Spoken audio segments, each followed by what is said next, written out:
नमस्कार दोस्तों, स्वागत है आपका अपने चैनल अल्टीमेट नॉलेज पर। दोस्तों, अपनी आज की इस वीडियो में हम लोग बात करने वाले हैं शंघाई टावर के बारे में, जिसके बारे में ये कहा जाता है कि ये दुनिया की दूसरी सबसे बड़ी बिल्डिंग है। दोस्तों, इस बिल्डिंग के बारे में ये भी कहा जाता है कि ये बुर्ज खलीफा से भी बहुत ज़्यादा महंगी है और साथ ही साथ इसका ऑब्जर्वेशन डेक बुर्ज खलीफा के ऑब्जर्वेशन डेक से बहुत बड़ा है, जिसका मतलब है कि शंघाई टावर का ऑब्जर्वेशन डेक दुनिया का सबसे बड़ा ऑब्जर्वेशन डेक है। दोस्तों, इस बिल्डिंग के अंदर जो लिफ्ट लगी हुई है उनकी स्पीड 76 किलोमीटर प्रति घंटा है।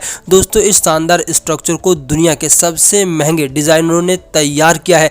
लेकिन आप लोगों को जान करके हैरानी होगी कि इतना कुछ होने के बावजूद भी शंघाई टावर को दुनिया में एक फेल स्ट्रक्चर के तौर पर जाना जाता है, जहां पर आज दुनिया भर के लोग बुर्ज खलीफा को देखने पहुंचते हैं और साथ ही साथ इसके अंदर अपने लिए एक जगह खरीदना चाहते हैं। तो वहीं पर बहुत ही कम ऐसे लोग हैं जो कि शंघाई टावर को देखने जाते हैं और इसके अंदर अपने लिए जगह खरीदना चाहते हैं। दोस्तों, अपनी आज की इस वीडियो में हम लोग जानेंगे कि आखिरकार इतनी बेहतरीन इमारत होने के बावजूद भी वो कौन सी ऐसी वजहें हैं जिसके कारण से शंघाई टावर अपने आप में एक फेल स्ट्रक्चर माना जाता है। इस बिल्डिंग को बनाने में लगभग 2.7 बिलियन डॉलर का खर्च हुआ था और ये इतनी बड़ी रकम है कि इसमें लगभग 2 बुर्ज खलीफा को बनाया जा सकता था। दोस्तों, इस बिल्डिंग के अंदर लगभग 20,000 कांच के पैनल लगाए गए हैं जो कि अलग अलग शेप और अलग अलग साइज के हैं। दोस्तों, बात की जाए अगर इस बिल्डिंग की ऊंचाई के बारे में, तो इस बिल्डिंग की ऊंचाई लगभग 632 मीटर है और इसके अंदर लगभग 128 फ्लोर है।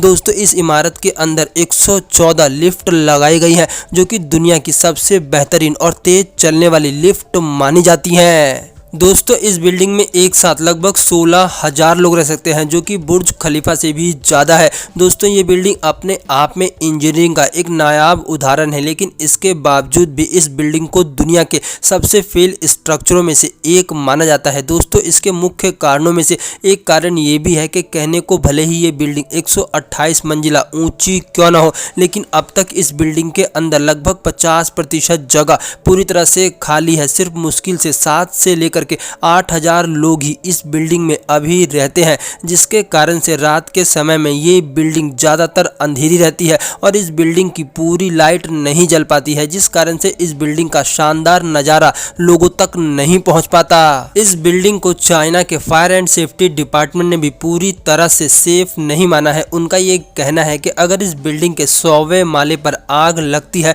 तो वहां पर जल्दी से जाकर के लोगों को रेस्क्यू करना अपने आप में एक बहुत बड़ी समस्या होगी, जिसके कारण से इसका भी इस बिल्डिंग के ऊपर बहुत ज़्यादा प्रभाव पड़ा है। दोस्तों, साथ ही साथ इस बिल्डिंग की शेप अपने आप में एक सबसे बड़ी समस्या मानी जाती है। दोस्तों, इस बिल्डिंग के अंदर कई सारी लेयर है, जिस कारण से ये बिल्डिंग बाहर से तो देखने में बहुत ज़्यादा बड़ी लगती है, लेकिन एक्चुअली में अंदर से इस बिल्डिंग के अंदर उतना स्पेस नहीं है। जैसे कि इस बिल्डिंग के बाहर कई तरह की लेयर है, अगर उन लेयर्स को हटा दिया जाए तो जहाँ पर वर्तमान समय में इस बिल्डिंग के अंदर 16,000 लोग रह सकते हैं, तो वहीं पर इन लेयर के हटने से इस बिल्डिंग के अंदर कम से कम 24,000 लोग बहुत ही आसानी से रह सकेंगे। साथ ही साथ इस शंघाई टावर के अंदर एक लग्जरी होटल खुलना था जो कि वर्तमान समय तक नहीं खुल पाया है। दोस्तों, इस बिल्डिंग के अंदर जितने लोगों ने अपने ऑफिस के लिए जगह खरीदी थी उनमें सिर्फ 30% लोग ही इस बिल्डिंग के अंदर आए, बाकी लोगों ने इस बिल्डिंग के अंदर आने से मना कर दिया।